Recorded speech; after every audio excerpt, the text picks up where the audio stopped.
Token आसिला हेले अवधि शेष होगा पूर्व चाषी मंडी में दे पारुनी धान मिलर आसुन मंडी में पड़ रही धान आउ मुंड झाड़ तुंडरे मारी अमल करिथिबा धान को हाड़भंगा शीतरे जगी रही चाषी। कटक जिला बांकीरू देखिबा एही रिपोर्ट।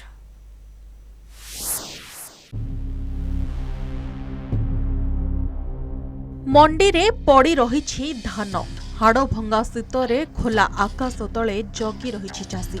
कटक जिला बांकी राजस्व उपरखंडर 28टी मंडीरू धान उठु नथिबारु चाषी चिंता बढ़ी जाइछि। बांकी उपरखंडर 48टी सेवा समवाय समिति सहित 2टी एसएचजी को धान संग्रह पाई दायित्व दिया जाइछि। डिसेम्बर 26 रे अति तरबरिया भावे पाथपुर सेवा समवाय समितिर मात्र 4 जन चाषी धान संग्रह करा जाई प्रशासन मंडी शुभारंभ करी निज पिठी निजे थापुड़ेथिला। ता परठारु धान मंडी खोलिबार ना धरुनी। नियुक्ति प्राप्त मिलर को देखा नहीं। सेपटे चाषी टोकन पाई मंडी रे धान बस्ता रखी चाही रहिछि। टोकन अवधि सरीबाकु बसिलाणी।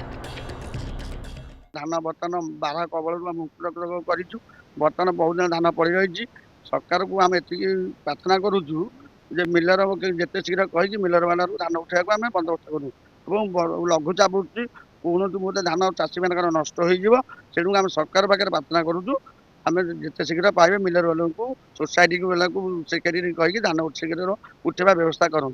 12 माने उत्पाद करुच्ची कबल रखी बात्या बनगुडर सबु प्रकार प्राकृतिक विपर्य जहाँ फसल क्षति कला 12 रक्षा कर फसल रखी बर्तमान मिलर आसुनी कि मंडी आज्ञा केते क्विंटल धान देबू कौन करू ता भी आसिलानी। मुंड झाड़ तुंडरे मारी अमल करिथिबा धान मंडी रे पड़िछि। गाई गोरु कबलरू रक्षा पाई जगी रहिछि चाषी। निश्चिंतरे प्रशासनिक अधिकारी 3-4 दिन भितरे धान उठाण नहेले चाषी माने सरकारी सुविधारो वंचित हेबे। प्रशासन तुरंत व्यवस्था करिबा पई चाषी माने दाबी करिसेंती। सेपटे बांकी गस्तरे आसीथिबा खाद्य जोगाण और खाउटी कल्याण मंत्री कहिसेंती खूब शीघ्र धान संग्रह कराजिबो।